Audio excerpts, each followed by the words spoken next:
池小千先生投入客語傳承將近20年，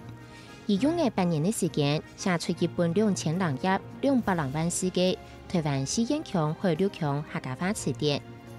因為一本書你已經定咗。客言睇詞典來，嗰啲詞哦，拿來問外面佢還有喺度老人家，佢叫有按樣講，有按樣講咧，現在記錄下來。除開寫詞典之外，池小千先生還設立咗叫門面網站，教大家通知戶嘅客語圖言。